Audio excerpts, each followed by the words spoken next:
Hello बच्चों, आप सभी का स्वागत है आपके अपने YouTube channel PC online classes में। बच्चों, मैं हूं पवन यादव।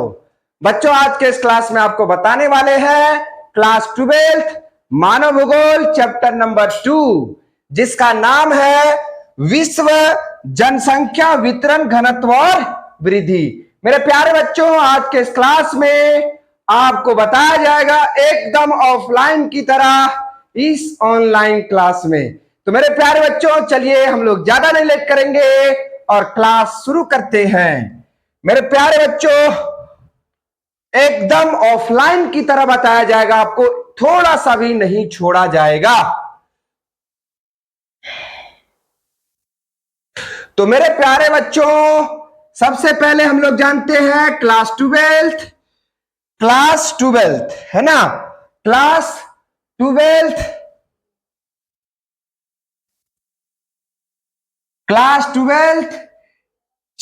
मानव भूगोल चैप्टर नंबर 2 है ना, क्लास 12 मानव भूगोल चैप्टर नंबर 2, जिसका नाम है विश्व जनसंख्या वितरण घनत्व और वृद्धि, है ना। मेरे प्यारे बच्चों, हम लोग को इस चैप्टर में पढ़ना है कि विश्व में जनसंख्या कहां कहां बटी हुई है ना।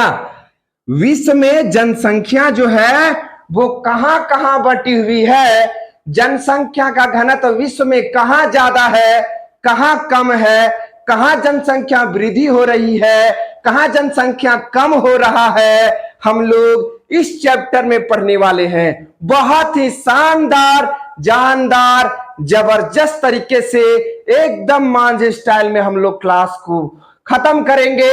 तो चलिए मेरे प्यारे बच्चों, विश्व का मतलब क्या हो जाएगा? तो विश्व का मतलब हो जाएगा मेरे प्यारे बच्चों 7 महाद्वीप, है ना। सातों महाद्वीप को जब हम लोग मिलाते हैं तो विश्व बनता है, वर्ल्ड बनता है ना। तो विश्व में कितने महाद्वीप हैं? 7 महाद्वीप है मेरे प्यारे बच्चों। पहला कौन है रे? एशिया महाद्वीप, एशिया महाद्वीप है पहला। दूसरा कौन? यूरोप महाद्वीप, है ना। एशिया के बाद यूरोप महाद्वीप। तीसरा हो जाएगा आपका दक्षिण अमेरिका, है ना, दक्षिण अमेरिका। उसके बाद चौथा क्या हो जाएगा? उत्तर अमेरिका, है ना, दक्षिण अमेरिका, उत्तर अमेरिका, है ना। पांचवा में हो जाएगा आपका अफ्रीका। छठा में हो जाएगा आपका ऑस्ट्रेलिया महाद्वीप, ऑस्ट्रेलिया महाद्वीप। और सातवां में हो जाएगा आपका अंटार्कटिका महाद्वीप, है ना, अंटार्कटिका महाद्वीप हो जाएगा। तो विश्व में जो महाद्वीप है वो महाद्वीपों की संख्या कितनी है? तो 7 महाद्वीप है। सातों महाद्वीपों को जब हम मिलाते हैं तो विश्व बनता है ना।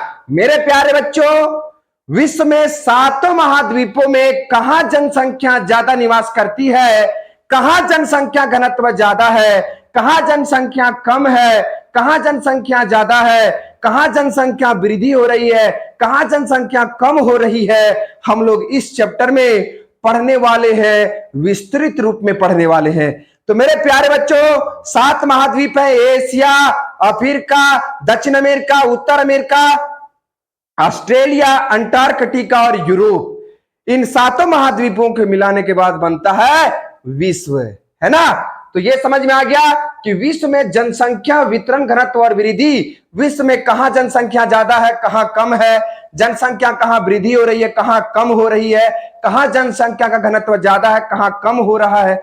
इन सब के बारे में आज हम लोग इस चैप्टर में पढ़ने वाले। मेरे प्यारे बच्चों, मैं 2-3 बार इसलिए रटवाता हूं कि आपके दिमाग में सीधा घुस जाए, आपके खोपचे में सीधा घुस जाए, कहीं ऑफलाइन क्लास जाने की जरूरत नहीं।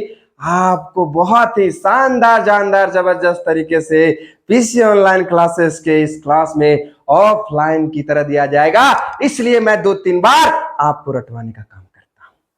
तो मेरे प्यारे बच्चों, आप यहां समझ गए? चलिएगा। तो मेरे प्यारे बच्चों, सबसे पहले हम लोग समझेंगे कि विश्व जनसंख्या वितरण घनत्व और वृद्धि जो मानव भूगोल चैप्टर में दिया हुआ है, इस चैप्टर में हमें कौन कौन से टॉपिक पढ़ने हैं, सबसे पहले हम लोग विषय वस्तु को जानेंगे, सिलेबस को जानेंगे। मेरे प्यारे बच्चों, किसी भी चैप्टर को पढ़ने से पहले आपको उसके अंदर में क्या क्या दिया हुआ है, कौन कौन से टॉपिक दिए हुए हैं, इन सब को जानना जरूरी है। उसके बाद आपको यह जानना जरूरी है कि इन सब टॉपिकों में सबसे महत्वपूर्ण टॉपिक कौन है, उसको ज्यादा जानने की जरूरत है ना। चलिए मेरे प्यारे बच्चों, तो सबसे पहले आज हम आपको बताने वाले हैं विश्व जनसंख्या वितरण घनत्व वृद्धि चैप्टर के विषय वस्तु, सिलेबस, कौन कौन से चैप्टर, हमको कौन कौन से टॉपिक पढ़ने इस चैप्टर में। पहला जनसंख्या पढ़ना है ना। पहला टॉपिक कौन है, जनसंख्या। दूसरा टॉपिक कौन है, वितरण पढ़ना है। तीसरा क्या पढ़ना है रे, घनत्व पढ़ना है। चौथा टॉपिक क्या पढ़ना है, वृद्धि। हेडिंग कंप्लीट हो जाएगा, है ना। उसके बाद हम लोग इस चैप्टर में पढ़ने वाले हैं विश्व में जनसंख्या वितरण के प्रारूप पढ़ने वाले हैं। फिर पढ़ेंगे जनसंख्या का घनत्व, जनसंख्या का वृद्धि, जनसंख्या वितरण को प्रभावित करने वाले कारक। ये सारे के सारे चैप्टर में सीक्वेंस से दिया हुआ है और हम आपको सीक्वेंस से बताने का काम करेंगे। चलिए मेरे प्यारे बच्चों, तो ये समझ में आ गया। अगला टॉपिक हम लोग इसी चैप्टर में पढ़ेंगे जिसका नाम है जनसंख्या परिवर्तन के घटक, जनांकीय संक्रमण सिद्धांत, इसी चैप्टर में पढ़ना है। और जनसंख्या नियंत्रण के उपाय इसी चैप्टर में पढ़ना है। फिर हम लोग पढ़ेंगे एमसीक्यू। इस चैप्टर में जो महत्वपूर्ण एमसीक्यू के प्रश्न है, इन सबको पढ़ने का काम करना है मेरे प्यारे बच्चों। चलिए अगला प्रश्न उत्तर, जो भी इसमें इस चैप्टर में प्रश्न उत्तर होंगे इंपॉर्टेंट, जो एग्जाम में आने लायक होगा, वो भी बताया जाएगा। भूली बिसरी बातें, एक हमने टॉपिक जोड़ा है, भूली बिसरी बातें। भूली बिसरी बातें में क्या होगा, इस चैप्टर से थोड़ा सा कंटेंट बाहर होगा और जो कुछ भी होगा आपको बताया जाएगा बहुत ही शानदार तरीके से मेरे प्यारे बच्चों। तो प्लीज आप सभी हमारे चैनल को भर भर के शेयर कीजिएगा, सब्सक्राइब करिएगा और कमेंट करना ना भूलिएगा मेरे प्यारे बच्चों। मेरा वादा रहा कि आपको क्लास 12 के सारे सब्जेक्ट पढ़ाए जाएंगे पीसी ऑनलाइन क्लासेस में, बिल्कुल फ्री, 1 रुपया नहीं लिया जाएगा। नोट्स चाहिए तो आप मेरे को व्हाट्सएप में मैसेज करिएगा, आपको नोट्स बिल्कुल फ्री दिया जाएगा मेरे प्यारे बच्चों। बस आप सभी को हमारा चैनल शेयर करना है, सब्सक्राइब करना है और भर भर के दोस्तों तक इस बात को पहुंचाना है कि इस चैनल में हमें फ्री ऑफ कॉस्ट बिल्कुल बेहतरीन पढ़ाया जा रहा है। चलिए मेरे प्यारे बच्चों, तो अब हम लोग शुरू करते हैं पहला टॉपिक, है ना। इससे पहले हम आपको बताए पूरा सिलेबस, किस चैप्टर में हमें पढ़ना क्या है। तो पहला टॉपिक हम लोग को पढ़ना है जनसंख्या, है ना। पहला टॉपिक क्या पढ़ना है बच्चा, जनसंख्या। कहते किसे है जनसंख्या, है ना।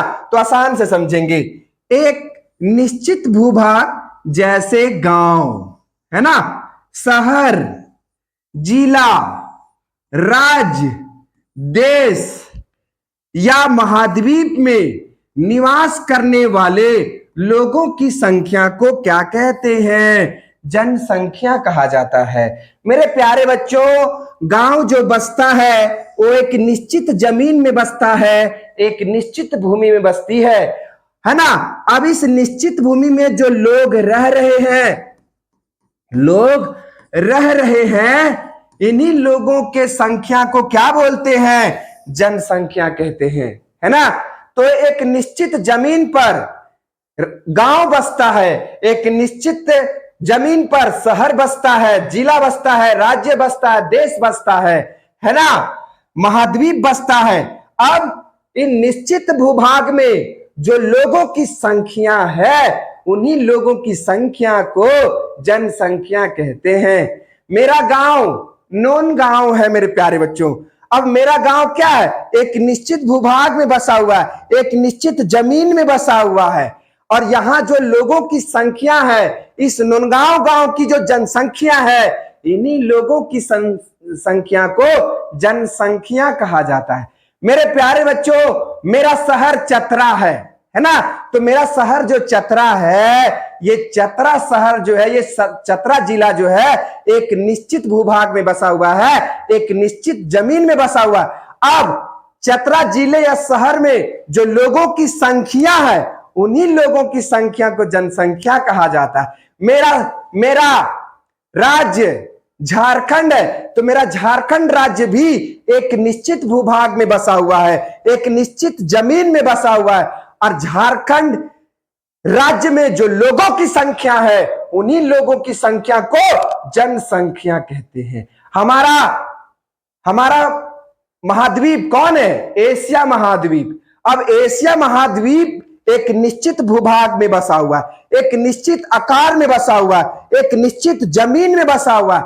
अब इस महाद्वीप में, एशिया महाद्वीप में जो लोगों की संख्या है, इन्हीं लोगों की संख्या को जनसंख्या कहते हैं। मेरे प्यारे बच्चों, ये बात क्लियर हो गया ना? सारा डिटेल से बताएंगे, थोड़ा समय लगेगा, लेकिन बहुत ही शानदार, जानदार, जबरदस्त आपके खोपड़िया में सब कुछ जाएगा मेरे प्यारे बच्चों, ये मेरा वादा रहा। चलिए, तो ये समझ में आ गया कि एक निश्चित भूभाग जैसे गांव, राज्य, शहर, जिला या राज्य में या महाद्वीप में या देश में जो लोगों की संख्या निवास करती है, उन्हीं लोगों की संख्या को जनसंख्या कहते हैं मेरे प्यारे बच्चों। चलिए, अथवा दूसरा भी दिया हुआ है, विभिन्न जाति, धर्म, भाषा, लोगों के समूह को जनसंख्या कहा जाता है।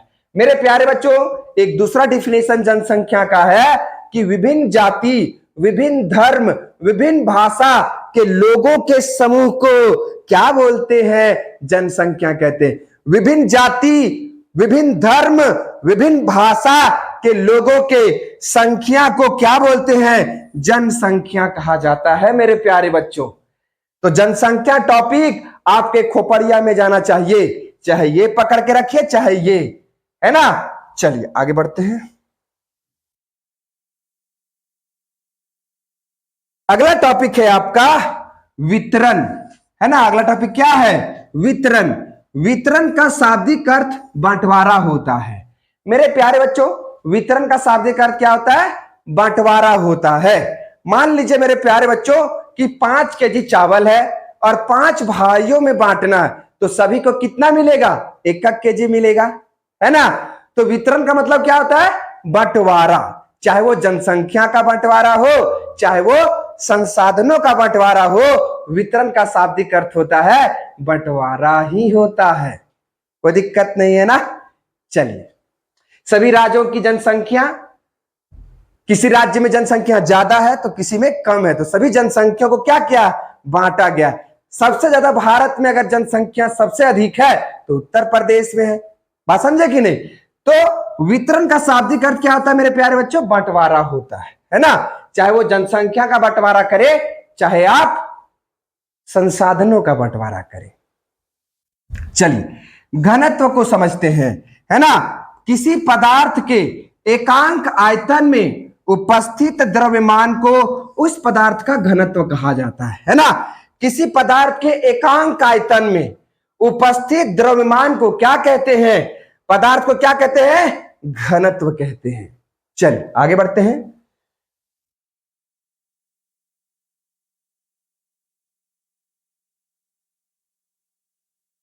अगला टॉपिक है मेरे प्यारे बच्चों वृद्धि।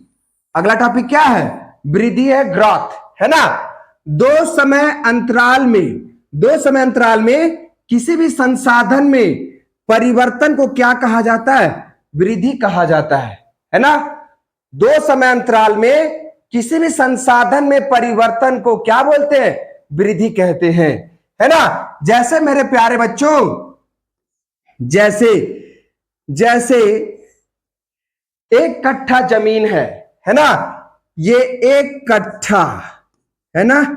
ये 1 कट्ठा जमीन है ना? इस जमीन में 2011 में 10 केजी चावल उत्पादन हुआ। कितना केजी? 10 केजी चावल। 10 केजी चावल उत्पादन हुआ कब? 2011 में। लेकिन यही 1 कट्ठा जमीन में 2012 में कितना केजी चावल उत्पादन हुआ? 20 केजी, है कि नहीं? तो मेरे प्यारे बच्चों, यहां लिखा हुआ 2 समय अंतराल में किसी भी संसाधन में परिवर्तन वृद्धि कहलाता है। तो मेरे प्यारे बच्चों, 2011 था जब चावल का उत्पादन कितना हुआ था 10 केजी, लेकिन 2012 में चावल का उत्पादन कितना हो गया 20 केजी। तो एक समय है 2011 और एक समय है 2012। तो यहां दो समय हुआ कि नहीं, एक समय हुआ 2011 और एक समय 2012। तो दो समय अंतराल के बीच में जब किसी भी संसाधन में परिवर्तन दिखाई देता है तो उसे क्या बोलते हैं, वृद्धि कहते हैं, है ना मेरे प्यारे बच्चों। तो ये समझ में आ गया होगा आपको। वृद्धि आप ऐसे भी देख सकते हैं कि किसी गांव का जनसंख्या 2011 में 10 था।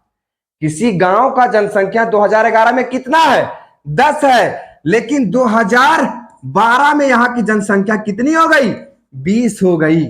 तो आप कह सकते हैं कि दो समय अंतराल में किसी गांव की जनसंख्या में क्या दिखाई दे रहा है, वृद्धि दिखाई दे रहा है ना। पहले कितना था 10 था, अब कितना हो गया 20। तो दो समय अंतराल में उस गांव में क्या हुआ, जनसंख्या में परिवर्तन दिखाई दिया। तो वृद्धि समझ गए होंगे आप लोग कि दो समय अंतराल में किसी भी संसाधन में जब परिवर्तन दिखाई दे तो उसे हम क्या कहते हैं, वृद्धि कहते हैं। चलिए अगला है संगठन, है ना। जनसंख्या संगठन जनसंख्या की संरचना को दर्शाता है ना, यहां ट होगा। जनसंख्या संगठन जनसंख्या की संरचना को दर्शाता है ना। जैसे जनसंख्या की संरचना को दर्शाता है मतलब 0 से 5 वर्ष के बच्चों के बारे में बताएगा, है ना। 5 से लेके 10 वर्ष के बारे में बताएगा, लोगों की जनसंख्या के बारे में बताएगा। 10 से लेके 15 वर्ष के लोगों की जनसंख्या के बारे में बताएगा। 15 से लेके 20 वर्ष के लोगों की जनसंख्या के बारे में बताएगा, है ना। तो जनसंख्या संगठन जो है ये जनसंख्या की संरचना को बताता है कि किस उम्र में कितने वर्ष के लोग कितने हैं। बात समझे कि नहीं। तो संगठन जो है ये जनसंख्या संरचना को बताता है ना, कि 0 से 5 वर्ष के लोग कितने हैं, 5 से 10 वर्ष के लोग कितने हैं, 10 से 15 वर्ष के लोग कितने हैं, 15 से 20 वर्ष के लोग कितने हैं, 20 से 25 वर्ष के लोग कितने हैं, 25 से 75 वर्ष के लोग कितने हैं। इन सब के बारे में बताता है कौन, तो संगठन। तो जनसंख्या संगठन क्या बताता है, जनसंख्या की संरचना को बताता है।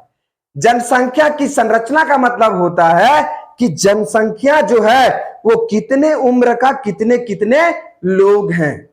बात समझे कि नहीं, मतलब किस उम्र के कितने कितने लोग हैं ये बताता है कौन, संगठन।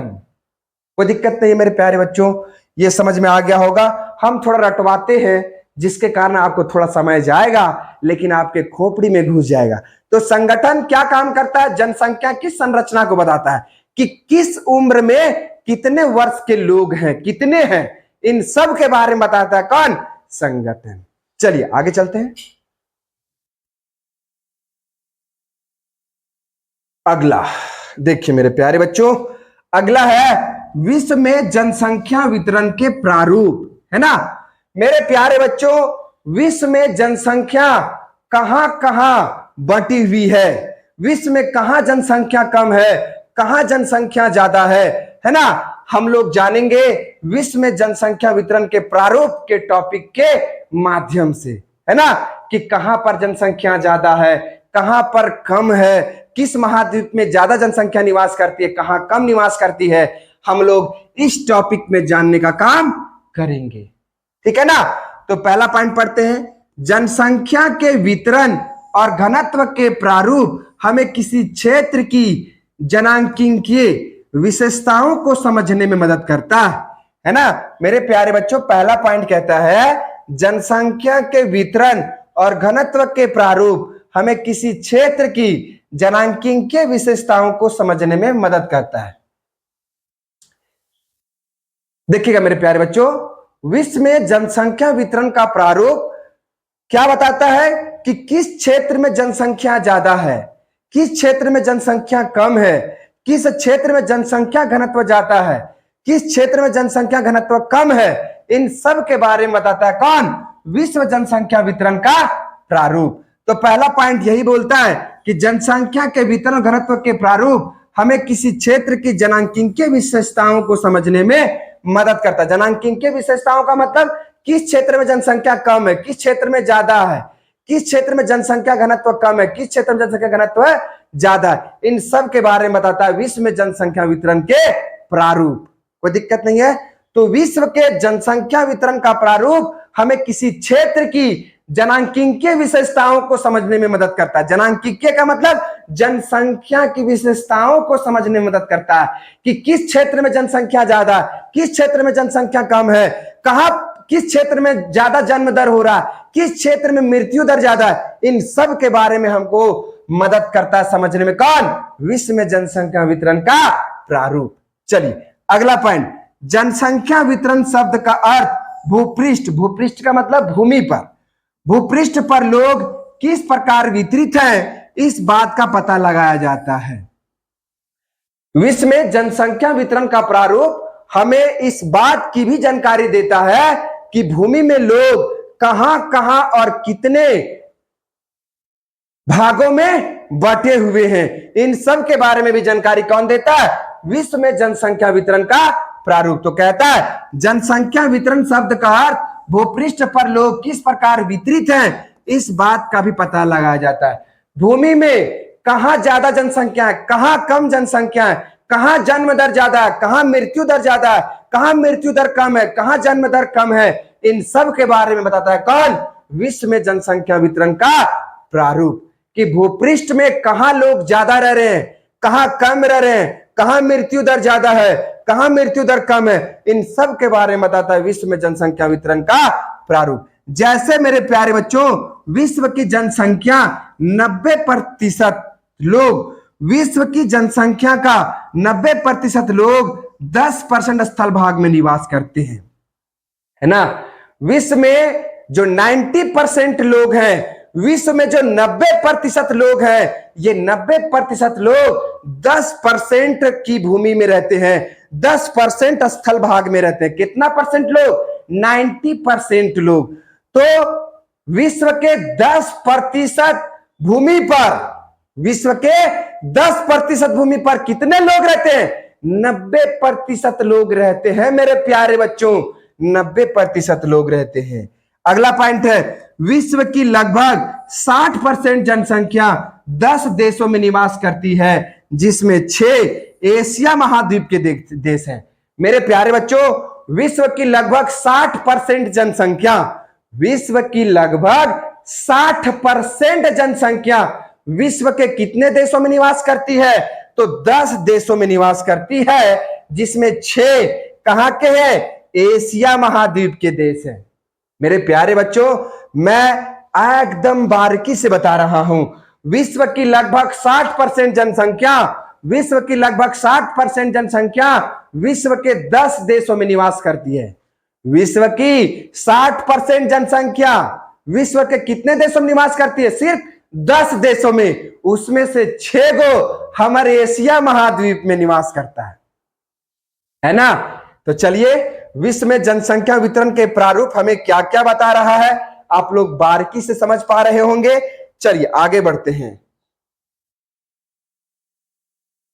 देखिए चित्र आ रहा है अच्छा से कैमरा में, ठीक है। अब देखिए मेरे प्यारे बच्चों ये देश है, ये देश का नाम है और ये जनसंख्या दिया हुआ है, जनसंख्या, है ना। विश्व में जनसंख्या वितरण का प्रारूप हमें क्या बता रहा था, है ना, क्या बता रहा था कि विश्व में कहां ज्यादा जनसंख्या रहती है, कहां कम रहती है ना, इन सब के बारे में बता रहा था। तो मेरे प्यारे बच्चों विश्व में सबसे अधिक जनसंख्या कहां निवास करती है? चीन में। लगभग कितने लोग हैं? तो 140 करोड़ लोग निवास करते हैं। कहां? चाइना में। तो विश्व में जनसंख्या वितरण का प्रारूप हमें बता रहा है कि विश्व में कहां जनसंख्या कम है, कहां जनसंख्या ज्यादा है। तो विश्व में सबसे ज्यादा जनसंख्या कहां? चाइना में। उसके बाद भारत, विश्व में सबसे अधिक जनसंख्या में दूसरे नंबर पे कौन है? भारत है। लगभग कितना? 121 करोड़ 2011 की जनगणना के अनुसार। उसके बाद संयुक्त राज्य America, Indonesia, Brazil, Pakistan, Nigeria, Bangladesh, रूस, मैक्सिको। तो मेरे प्यारे बच्चों 1 2 3 4 5 6 7 8 9 10, है ना। इन 10 देशों में विश्व के, इन 10 देशों में विश्व के 60% लोग निवास करते। कितने परसेंट लोग? 60% लोग। इसमें से है ना, इसमें से 6 कहां के? एशिया महाद्वीप के। 6 कहां के हैं? एशिया महाद्वीप के हैं, है ना। 6 एशिया महाद्वीप के। तो कौन कौन है एशिया महाद्वीप के भैया? ये भी समझ लेते हैं। एशिया महाद्वीप के कौन है? तो चाइना और भारत, ये दोनों एशिया महाद्वीप के हैं। फिर आपका इंडोनेशिया, है ना। फिर ये आपका पाकिस्तान, पाकिस्तान के बाद फिर ये आपका बांग्लादेश, है ना। और फिर आपका रूस आ जाएगा, है ना। तो ये रूस जो है ये एशिया महाद्वीप का हिस्सा है और ये यूरोप महाद्वीप का भी हिस्सा है ना। तो विश्व के 60% जनसंख्या इन 10 देशों में निवास करते हैं, जिसमें से 6 एशिया महाद्वीप के हैं। तो विश्व में जनसंख्या वितरण का प्रारूप आपको समझ में आया कि नहीं समझ में आया? आप लोग कमेंट करके जरूर बताइएगा, है ना। ये टॉपिक आपको बहुत ही शानदार, जानदार, जबरदस्त तरीके से बताए, है ना मेरे प्यारे बच्चों। ये चित्र को दर्शा देना है, बात समझे कि नहीं। और इस चित्र में यही दर्शाया गया है कि विश्व में सबसे अधिक जनसंख्या किन किन देशों में निवास करती है, ठीक है ना। चलिए ये कंप्लीट हो गया मेरे प्यारे बच्चों। चलिएगा अगला है आपका जनसंख्या घनत्व, है ना। जनसंख्या घनत्व, पॉपुलेशन डेंसिटी, जनसंख्या घनत्व, पॉपुलेशन डेंसिटी, है ना। तो इसके बारे में समझते हैं। भूमि की प्रत्येक इकाई क्षेत्रफल पर रहने वाले लोगों की जनसंख्या के अनुपात को जनसंख्या घनत्व कहा जाता है। भूमि की प्रत्येक इकाई का मतलब 1 किलोमीटर। भूमि के 1 किलोमीटर क्षेत्रफल पर, भूमि के 1 किलोमीटर क्षेत्रफल पर रहने वाले लोगों की जनसंख्या के अनुपात को क्या बोलते हैं? जनसंख्या घनत्व कहते हैं। जमीन के 1 किलोमीटर क्षेत्र में कितने लोग निवास करते हैं, इन्हीं लोगों की जनसंख्या के अनुपात को क्या बोलते हैं? जनसंख्या घनत्व कहते हैं। तो यहां डिफिनेशन लिखा हुआ है कि भूमि की प्रत्येक इकाई क्षेत्रफल पर रहने वाले लोगों की जनसंख्या के अनुपात को जनसंख्या घनत्व कहा जाता है। जनसंख्या घनत्व कहा जाता है। इसको और आसान बना देते हैं कि भूमि के 1 किलोमीटर क्षेत्रफल, भूमि की 1 किलोमीटर क्षेत्रफल पर रहने वाले लोगों की जनसंख्या के अनुपात को क्या बोलते हैं? जनसंख्या घनत्व कहते हैं। मेरे प्यारे बच्चों, भूमि के 1 किलोमीटर क्षेत्रफल पर रहने वाले लोगों की जनसंख्या के अनुपात को जनसंख्या घनत्व कहा जाता है। जनसंख्या घनत्व कहा जाता है ना। भूमि के 1 किलोमीटर क्षेत्र में, भूमि के 1 किलोमीटर क्षेत्र में रहने वाले लोगों की जनसंख्या के अनुपात को जनसंख्या घनत्व कहा जाता है। जनसंख्या घनत्व कहा जाता है। मेरे प्यारे बच्चों, जनसंख्या घनत्व कैसे निकालते हैं? तो जनसंख्या घनत्व बराबर जनसंख्या बटे क्षेत्रफल, है ना। जनसंख्या घनत्व बराबर क्या होगा? जनसंख्या घनत्व निकालने का सूत्र है, जनसंख्या घनत्व निकालने का सूत्र क्या है? ऊपर में जनसंख्या, नीचे में क्षेत्रफल। तो समझते हैं, किसी क्षेत्र का क्षेत्रफल 100 वर्ग किलोमीटर है एवं यहां की जनसंख्या कितना है? 15,000 है। तो जनसंख्या घनत्व क्या होगा? तो समझते हैं मेरे प्यारे बच्चों, है ना। समझते हैं, देखिएगा, है ना। तो सबसे पहले लिखेंगे जनसंख्या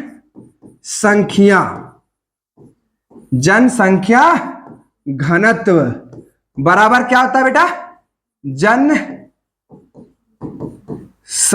बटे क्षेत्रफल, है ना। तो यहां पर लिख दीजिए जनसंख्या घनत्व, है ना। जनसंख्या घनत्व बराबर, है ना, ऊपर में जनसंख्या कितना था? 15,000 था, है ना। और नीचे क्षेत्रफल कितना है? 100। 2 जीरो से 2 जीरो खत्म। अब 1 किलोमीटर पर कितना लोग रहते हैं? 150 लोग रहते हैं, है ना। तो जनसंख्या घनत्व बराबर क्या जाएगा? जनसंख्या बटे क्षेत्रफल। अब जनसंख्या घनत्व निकालना है तो जनसंख्या को ऊपरे लिख देंगे। ऊपरे कितना लिखेंगे? 15,000। और क्षेत्रफल मतलब दूरी, ये 15,000 कितना क्षेत्र में लोग रहते हैं? तो 100 किलोमीटर में रहते हैं। तो इस 100 को क्या करेंगे? नीचे लिख देंगे। 2 गो जीरो से 2 गो जीरो खत्म। पता चल गया कि 1 किलोमीटर में कितना लोग रहता है? 150 लोग। ठीक है ना मेरे प्यारे बच्चों। एक और, झारखंड का जनसंख्या घनत्व निकालना है। झारखंड का जनसंख्या घनत्व, झारखंड का जनसंख्या घनत्व निकालना है ना। तो झारखंड का जनसंख्या लिखेंगे ऊपरे। तो झारखंड का जनसंख्या कितना? 3 29 88 134 वर्ग किलोमीटर है। अब झारखंड कितना किलोमीटर में बसल है रे? तो 89,714 वर्ग किलोमीटर में बसल है। इसको काटेंगे तो कितना आएगा? 414। कितना आएगा रे? 414 आएगा। तो हमको ये पता चला कि झारखंड में 1 किलोमीटर में कितना आदमी रहता है? 414 गो आदमी रहता है। कितना? 414 गो आदमी रहता है। चलिए, तो मेरे प्यारे बच्चों आपको बता दिए है ना कि भूमि की प्रत्येक इकाई क्षेत्रफल पर भूमि की 1 किलोमीटर क्षेत्र में, भूमि के 1 किलोमीटर जमीन में कितने लोग रहते हैं, इन्हीं लोगों के जनसंख्या के अनुपात को जनसंख्या घनत्व कहा जाता है। जनसंख्या घनत्व कैसे निकालते हैं? तो जनसंख्या घनत्व बराबर ऊपर में जनसंख्या और नीचे में क्षेत्रफल, है ना। किसी भी क्षेत्र का जनसंख्या घनत्व निकालना हो इस सूत्र के माध्यम से आप लोग निकाल सकते हैं। चलिए आगे बढ़ते हैं। मेरे प्यारे बच्चों इसी चैप्टर का अगला टॉपिक है जनसंख्या वितरण को प्रभावित करने वाले कारक, है ना। मेरे प्यारे बच्चों जनसंख्या कैसे प्रभावित होती है, जनसंख्या एक स्थान से दूसरे स्थान पर क्यों जाती है, इस टॉपिक में हम लोग पढ़ने वाले हैं, है ना। चलिए, तो जनसंख्या वितरण को प्रभावित करने वाले कारक, जनसंख्या एक स्थान से दूसरे स्थान पर क्यों चली जाती है, किन किन कारणों से चली जाती है, किन किन कारणों के कारण ये जनसंख्या एक दूसरे जगह से प्रभावित होती है, एक जगह से दूसरे जगह निवास क्यों करती है, इन सब के बारे में जानेंगे हम लोग जनसंख्या वितरण को प्रभावित करने वाले कारक टॉपिक में, है ना। जनसंख्या वितरण को प्रभावित करने वाले निम्न कारक है। पहला कौन है? जनसंख्या वितरण को प्रभावित करने वाले निम्न कारक है। पहला कौन? भौगोलिक कारक, दूसरा आर्थिक कारक, तीसरा सामाजिक एवं सांस्कृतिक कारक और चौथा राजनीतिक कारक। मेरे प्यारे बच्चों भौगोलिक कारक के अंतर्गत भी निम्न कारण है जल की उपलब्धता, भू आकृति, जलवायु और मृदाएं। ये सब किसके उपकारक है? भौगोलिक कारक के, है ना। तो भौगोलिक कारणों से भी लोग एक जगह से दूसरे जगह निवास करते हैं, भौगोलिक कारण से भी लोग एक जगह से दूसरे जगह निवास करते हैं, याद रखेंगे। आर्थिक कारक, आर्थिक कारक के अंतर्गत क्या किया जाएगा? खनिज, नगरीकरण और औद्योगिकरण, ये सारे के सारे आर्थिक कारक के अंतर्गत में आ जाएंगे। सामाजिक एवं सांस्कृतिक कारक, उसके बाद राजनीतिक कारक, है ना। इन सब कारणों से लोग एक जगह से दूसरे जगह जाते हैं, इन सब कारणों से जो जनसंख्या है वो प्रभावित होती है मेरे प्यारे भाइयों बहनों। तो जनसंख्या को प्रभावित करने वाले ये सारे कारक है ना। चलिए अब हम लोग एक एक करके इन कारकों को समझते हैं, बहुत ही इजी तरीके से, बहुत ही आसान तरीके से समझते हैं।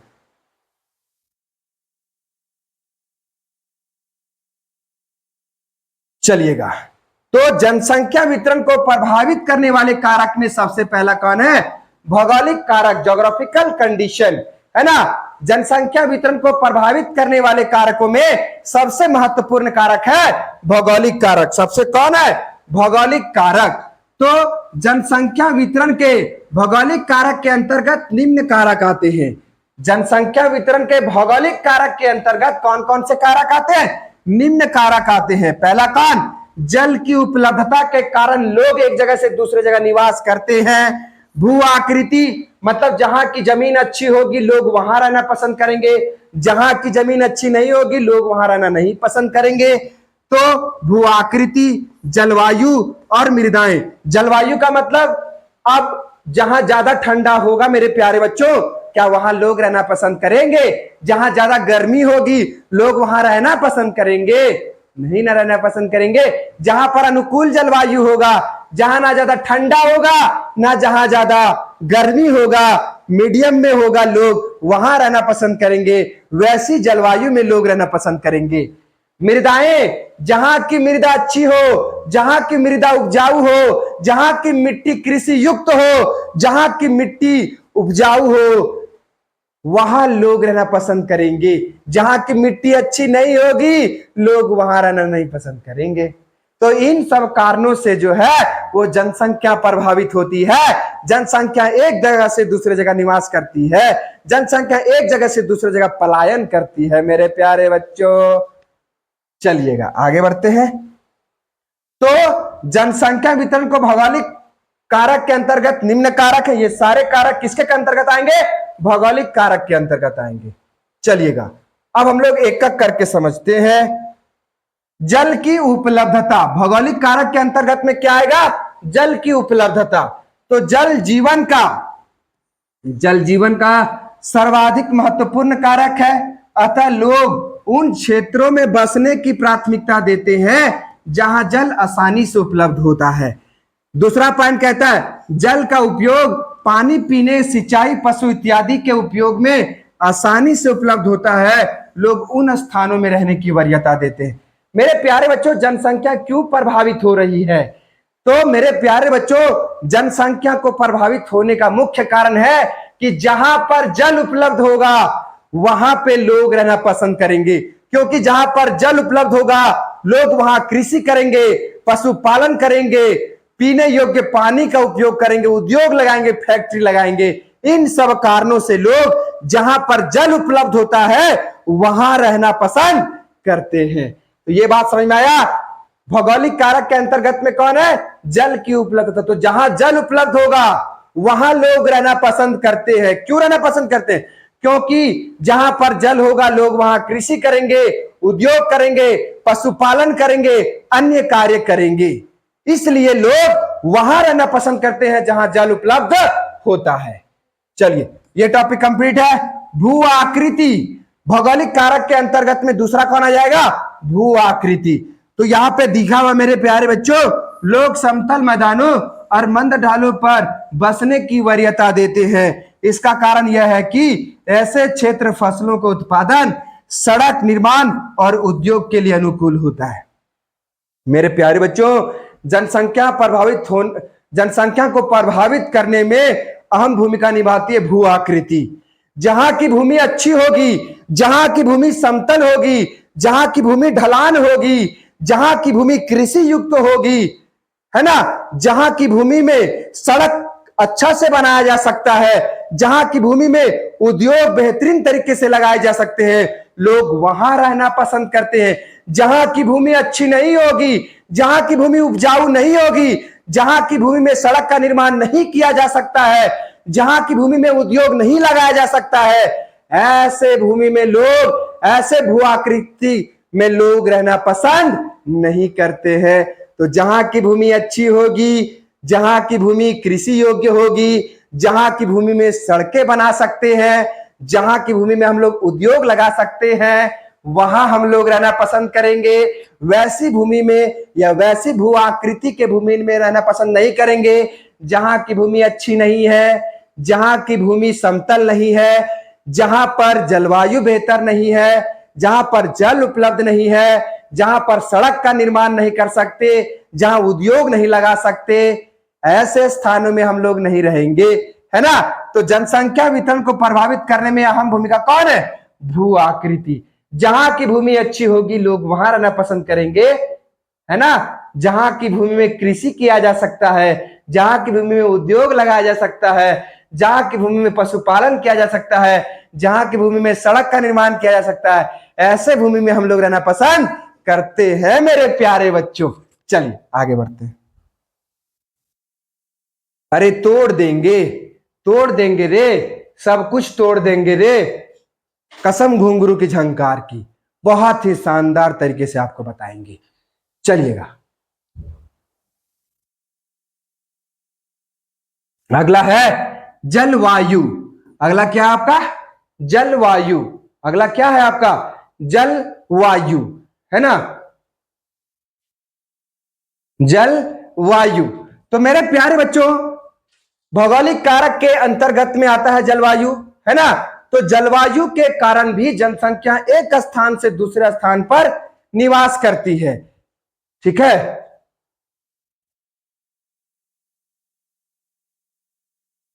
क्या? फोन चार्ज, ठीक है, रहने दीजिए। चलिएगा मेरे प्यारे बच्चों, 4% फोन चार्ज है, बड़ा दिक्कत है जी।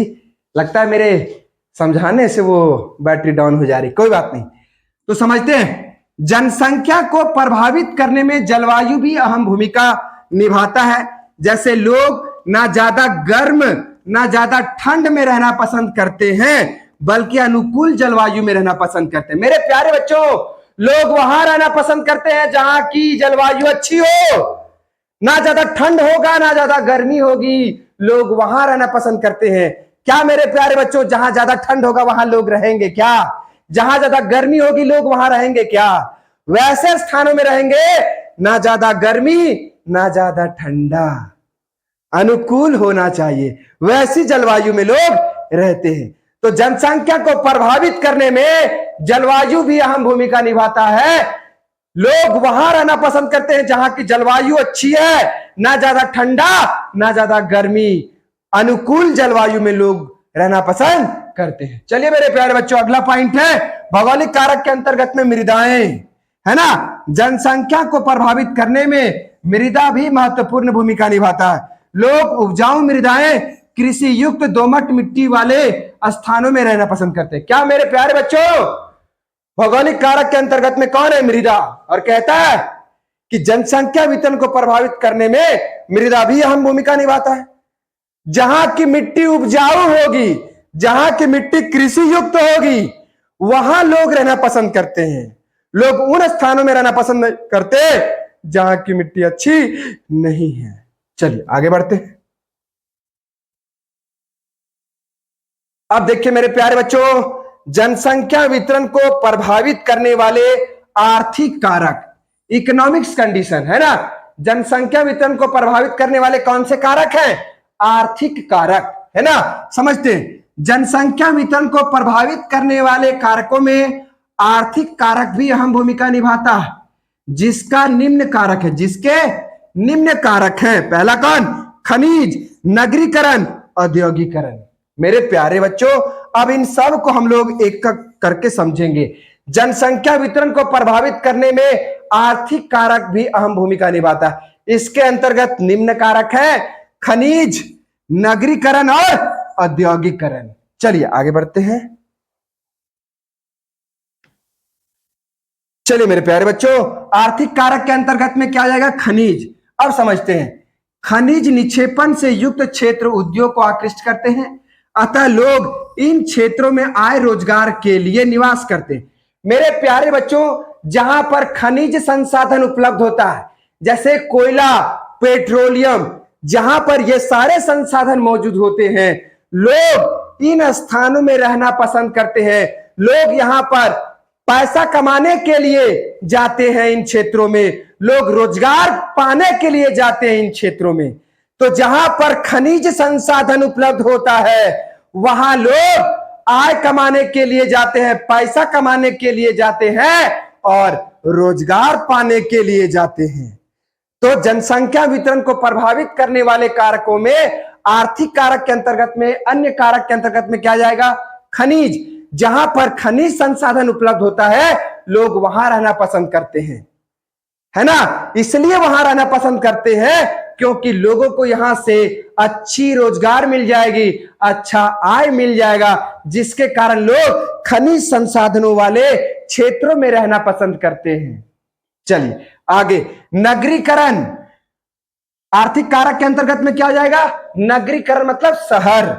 जनसंख्या वितरण को प्रभावित करने में नगरीकरण का भी अहम भूमिका है, क्योंकि नगरीकरण लोगों को शिक्षा, स्वास्थ्य, आय इत्यादि के लिए महत्वपूर्ण भूमिका निभाता है। मेरे प्यारे बच्चों, जनसंख्या शहरों में इसलिए निवास करती है क्योंकि यहां शिक्षा व्यवस्था अच्छा है शहर का, है ना। यहां लोगों को अच्छी रोजगार मिल पाती है। कहां? नगर में, शहर में, है ना। लोगों को यहां अच्छी स्वास्थ्य मिल पाते हैं, स्वस्थ से लोग रहते हैं। कहां? नगर में। इसीलिए लोग नगरों में रहना पसंद। प्यारे बच्चों, तो औद्योगिकरण, है ना, औद्योगिकरण, तो जनसंख्या वितरण को प्रभावित करने में औद्योगिकरण का भी अहम योगदान है। जैसे औद्योगिक पेटियां रोजगार के अवसर उपलब्ध कराती हैं तथा यह क्षेत्र लोगों को आकर्षित करती है। मतलब मेरे प्यारे बच्चों, जहां बड़े बड़े फैक्ट्रियां होता है वहां लोग रहना पसंद करते हैं। क्यों? क्योंकि बड़े बड़े फैक्ट्रियों में, बड़े बड़े उद्योगों में इन लोगों को बेहतरीन और अच्छी इनकम मिल पाती है, जिसके कारण लोग जो है वो बड़े बड़े फैक्ट्रियों में, बड़े बड़े औद्योगिकरण क्षेत्रों में काम करने का काम करते हैं, क्योंकि रोजगार मिल पाता, आय मिल पाता है इन सब लोगों को, और यहां पर सुरक्षा भी मिल पाती है, जिसके कारण लोग औद्योगिक पेटियां, बड़े बड़े फैक्ट्रियों, जहां पर बड़े बड़े फैक्ट्रियां, वहां रहना पसंद करते हैं। ठीक है ना। तो औद्योगिक पेटियां रोजगार के अवसर उपलब्ध कराती है तथा यह क्षेत्र लोगों के लिए क्या है?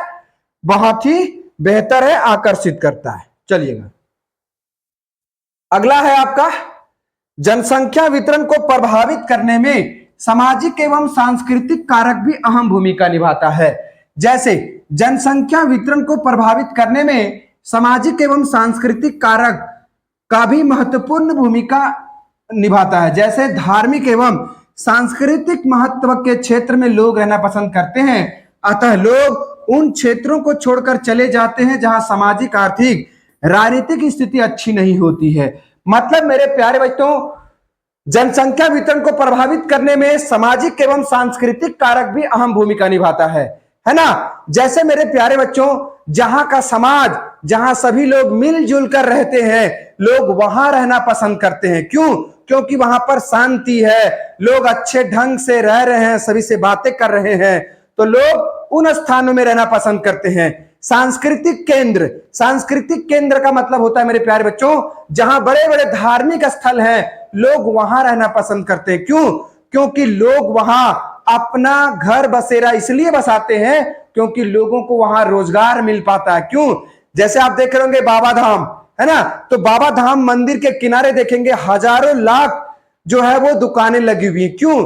क्योंकि वहां पर लोग जो है इसलिए दुकान लगाकर बैठे हुए हैं क्योंकि लोग जब मंदिर देखने के लिए आते हैं, पूजा पाठ करने के लिए जाते हैं, तो लोग वहां से कुछ ना कुछ सामान खरीदने का काम करते हैं। तो मेरे प्यारे बच्चों, जनसंख्या वितरण को प्रभावित करने में सामाजिक एवं सांस्कृतिक कारक भी अहम भूमिका निभाता है। जैसे सामाजिक कारक में क्या आ जाएगा? क्या हुआ? सामाजिक कारक में क्या हो जाएगा कि जो लोग हैं, जहां का समाज सब लोग मिलजुल कर रहते हैं, वैसे स्थानों में लोग रहना पसंद करते हैं। सांस्कृतिक कारक में क्या हो जाएगा कि जहां पर बड़े बड़े धर्म के मंदिर, बड़े बड़े धार्मिक स्थल हैं, वहां लोग अपना रैन बसेरा बसाते हैं। क्यों? क्योंकि लोगों को वहां से अच्छी रोजगार मिल पाती है। क्यों? क्योंकि वहां पर देश भर के लोग उन बड़े बड़े धार्मिक स्थलों में जाते हैं और उन दुकानदारों से कुछ ना कुछ खरीदने का काम करते हैं। तो मेरे प्यारे बच्चों, ये सारा का सारा आज आपको बताया गया, जनसंख्या वितरण को प्रभावित करने वाले कारक कौन कौन से हैं, सबको डिटेल से बताया गया। चलिए आगे चलते हैं। अगला है आपका जनसंख्या वृद्धि, पॉपुलेशन ग्रोथ, है ना। जनसंख्या वृद्धि समय के दो अंतरालों के बीच एक क्षेत्र विशेष में होने वाली जनसंख्या में परिवर्तन को जनसंख्या वृद्धि कहा जाता है ना। समय के दो अंतराल, समय के दो अंतराल में किसी क्षेत्र विशेष में जनसंख्या में जब परिवर्तन दिखाई देता है तो उसे क्या कहते हैं? जनसंख्या वृद्धि। जैसे मेरे प्यारे बच्चों, भारत की जनसंख्या 2001 में कितना था? 102.7 करोड़, लेकिन वहीं 2011 में भारत की जनसंख्या कितनी हो गई? 121.02 करोड़, है ना। तो समझिएगा, एक समय था 2001 में जब भारत की जनसंख्या कितना है? 102.7 करोड़। वहीं 2011 में भारत की जनसंख्या कितनी हो गई? 121.2 करोड़, है ना। तो मेरे प्यारे बच्चों, एक समय तो 2001 का है और एक समय है आपका 2011 का। तो एक समय और एक समय, दो समय हुआ ना। तो दो समय अंतरालों के बीच, समय के दो अंतरालों के बीच एक क्षेत्र विशेष में होने वाली जनसंख्या में परिवर्तन को जनसंख्या वृद्धि कहा जाता है। जैसे भारत की जनसंख्या 2001 में 102.7 करोड़ था, वहीं 2011 में भारत की जनसंख्या बढ़कर कितना हो गया? 121.02 करोड़। तो दो समांतरालों के बीच में किसी क्षेत्र विशेष में जब जनसंख्या में परिवर्तन दिखाई देगा तो उसे जनसंख्या वृद्धि कहा जाएगा। जैसे मेरे प्यारे बच्चों, किसी गांव में 2001 में जनसंख्या, किसी गांव में 2001 में जनसंख्या 10 थी, वहीं 2002 में बढ़कर जनसंख्या कितना हो गया? मानिए कि 16 हो गया, है ना। तो एक समय था जब जनसंख्या 10 था, एक समय आया जब 16 हो गया। तो एक समय दो समय हुआ ना। तो समय के दो अंतरालों के बीच एक क्षेत्र विशेष में होने वाली जनसंख्या में परिवर्तन को जनसंख्या वृद्धि कहा जाता है। मेरे गांव में 2011 में जनसंख्या 10,000 था, वहीं एक साल के बाद 2012 में हमारी जनसंख्या बढ़कर कितनी हो गई? 20,000। तो हमारा गांव का जनसंख्या जो 2011 में 10,000 था, वही 2012 में बढ़कर कितना हो गया? 20,000। तो दो समांतरालों के बीच जब किसी क्षेत्र विशेष में या क्षेत्र विशेष के जनसंख्या में परिवर्तन दिखाई देगा तो उसे जनसंख्या वृद्धि कहा जाता है। चलिए अगला है मेरे प्यारे बच्चों, जनसंख्या की ऋणात्मक वृद्धि, है ना। जनसंख्या की ऋणात्मक वृद्धि, यदि दो समय अंतरालों के बीच जनसंख्या कम हो जाए तो उसे जनसंख्या का ऋणात्मक वृद्धि कहा जाता है ना। मेरे प्यारे बच्चों, जब दो समय अंतरालों के बीच जनसंख्या में क्या हो जाए? कमी हो जाए। जब दो समय अंतरालों के बीच जनसंख्या क्या हो जाए? कम हो जाए तो उसे जनसंख्या में ऋणात्मक वृद्धि कहा जाता है ना। जब दो समय अंतरालों के बीच जनसंख्या में क्या हो जाए? कमी हो जाए, माइनस हो जाए, जनसंख्या कम हो जाए तो उसे जनसंख्या में ऋणात्मक वृद्धि कहते हैं। अगला, यह तब होती है जब जन्म दर मृत्यु दर से कम हो जाए या लोग अन्य देश में प्रवेश कर जाए, है ना। जनसंख्या में ऋणात्मक वृद्धि कब होता है मेरे प्यारे बच्चों? जब, है ना, जब जन्म दर मृत्यु दर, जो जन्म दर है वो मृत्यु दर से क्या हो जाता है? कम हो जाता है। तब जनसंख्या में क्या होता है? ऋणात्मक वृद्धि होता है। और जब लोग एक स्थान से दूसरे स्थान पर प्रवास कर जाते हैं तब जनसंख्या में ऋणात्मक वृद्धि होता है।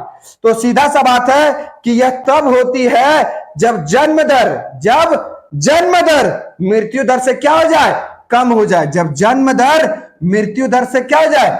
कम हो जाए तो जनसंख्या में ऋणात्मक वृद्धि होगा।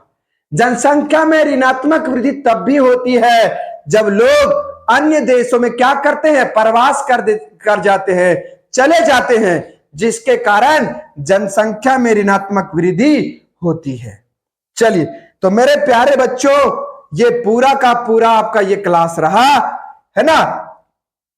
इस चैप्टर का ये पार्ट 1 है ना, पार्ट 1। मेरे प्यारे बच्चों, इसका PRT पार्ट 2 है ना। पार्ट 2 बहुत छोटा है, उसमें कम टॉपिक बचा हुआ है। आपको हमारा पीसी ऑनलाइन क्लासेस के प्लेलिस्ट में ये सारा पार्ट 1 और पार्ट 2 देखने को मिलेगा। तो प्लीज मेरे प्यारे बच्चों, आप सभी हमारे चैनल को सब्सक्राइब करिएगा, भर भर के शेयर कीजिएगा, कमेंट करना ना भूलिएगा। फिर पुनः मिलते हैं हम लोग नए क्लास के साथ। तब तक के लिए आप सभी को जय हिंद, जय भारत।